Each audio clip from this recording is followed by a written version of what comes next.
میرے نبی نے، ایک صحابی نے آ کر کے کہا کہ میری بچی تھی اور اس کی میری بیوی نے چھپا کر کے اس کو رکھا اور اس کو کھلایا کھلایا چھپا کر کے اس کو، میں اس کو زندہ در نہ کر سکا۔ وہ بچی بڑی ہو گئی، وہ بچی بڑی ہو گئی، اللہ آپ کا بھلا کر۔ بڑی ہونے کے بعد پھر میں نے کہا کہ یہ بالغ ہو جائے گی تو میرا کوئی داماد ہوگا اور میری بچی کے ساتھ ہم بستری کرے گا، یہ میری غیرت کے خلاف ہے۔ بیوی سے میں نے کہا کہ اس کو بناؤ سنگار کرو، اس کو میں لے جاتا ہوں، ایک شادی ہے۔ بیوی کو دھمکی دے دی اور میں نے چوری چھپکے سے اس نے بنا کر کے بچی کو، اور پھر یہ کہ میں نے بھیلچا اٹھایا، میں نے بھیلچا اور کدال اٹھایا، کدال اٹھا کر کے پھر چلے جنگل کی طرف۔ بیٹی نے کہا کہ ابا جی ادھر تو کوئی آبادی نہیں ہے، کہاں مجھے شادی پہ لے جاتے ہو، شادی کس طرف ہے؟ میں نے کہا کہ بیٹی یہ گھر اس طرف ہے، چلو میرے ساتھ۔ آگے گئے تو جا کر کے ایک بھوس والی زمین تھی، میں نے وہ کھودنا شروع کر دیا، زمین کو کھودنا شروع کیا۔ کھودتے میرے کپڑوں پر مٹی لگتی تھی۔ بیٹی کہتی ہے ابا یہ کس لیے آپ کھود رہے ہیں؟ میں نے کہا بس کھود رہا ہوں، اور وہ میرے کپڑوں پر مٹی لگتی تھی، وہ بیٹی مٹی کو جھاڑتی تھی۔ اور پھر جب وہ کھڈا تیار ہو گیا تو میں نے اس کے ہاتھ پاؤں باندھے، اس نے چیخ مارنا شروع کیا، یا رسول اللہ، میں نے اس کو دفن کر دیا، مٹی اس کے اوپر ڈالی۔ میرے نبی نے دھاڑے مار کر کے نبی پاک صلی اللہ علیہ وسلم رونے لگے۔ ہم لوگ یہ لوگ تھے، سمجھ شریف میں ہے کہ نہیں؟ ہم لوگ یہ لوگ تھے، سمجھے؟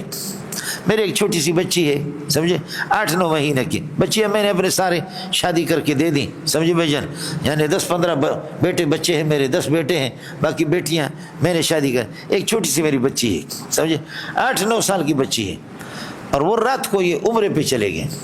اور رات کو میں اس طرح بیٹھا ہوا مطالعہ کر رہا تھا، یہ بالکل یعنی 10 سال بھی اس کی عمر نہیں ہے پوری، میں بیٹھا ہوا تھا، اچانک آ کر کے اس طرح میں مطالعہ کر رہا تھا، مجھے پکڑا، یہاں سے بوسہ لیا، میرا یہاں سے بوسہ لیا، کہا بابا آپ کو اللہ کے حوالے کر کے چلی جاتی، میں اللہ کے گھر پہ جا رہی ہوں عمرے کے لیے، سمجھے؟ اس کو لے گئے، بابا آپ کو اللہ کے حوالے کر کے میں گھر پہ جا رہی ہوں، اللہ کے گھر پہ جا رہی ہوں۔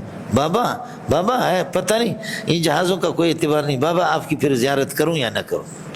سبحان اللہ، یعنی مائیں بھی، اماں رابعہ بصریہ کو ماؤں کی بڑی شفقتیں ہوتی ہیں، ماؤں کی بڑی شفقتیں ہوتی ہیں، سمجھے؟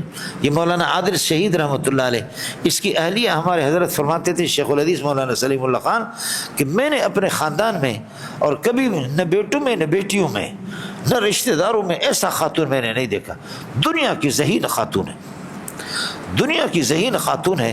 اور حضرت اقدس شیخ الحدیث رئیس المحدثین مولانا سلیم اللہ خان کی جس طرح اس خاتون نے خدمت کی، دنیا کی ذہین خاتون ہے، اور حافظ قرآن ہے، اور وہاں کے شاہ فیصل قانونی کے خواتین ان سے یہ ہے کہ استفادہ کرتی تھیں۔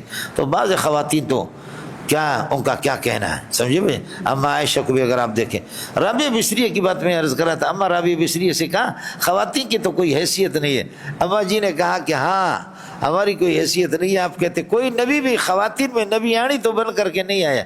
تو اما جی نے کہا کہ اے کاش 1.25 لاکھ انبیاء زندہ ہوتے، ان سے پتہ کرتے کہ تمہیں پیدا کس نے کیا، وہ ہمارے پیٹ سے پیدا ہو گئے۔ 1.25 لاکھ انبیاء کو ہم نے پیدا کیا ہے، وہ ہمارے پیٹ سے پیدا ہو گئے، اور ہماری کوئی حیثیت نہیں ہے۔ اور یہ تو بتا دو کہ بیٹھا ہوا نبی تشریف فرما، اور جب ہماری بوڑھی خاتون گئی تو نبی کس کے استقبال کے لیے اٹھے؟ مائی حلیمہ کے استقبال کے لیے اٹھے۔ تو کیا خواتین کی یہ عزت آپ کو نظر نہیں آ رہی ہے؟ اور آپ کہہ رہے کہ خواتین میں تو یہ ہے کہ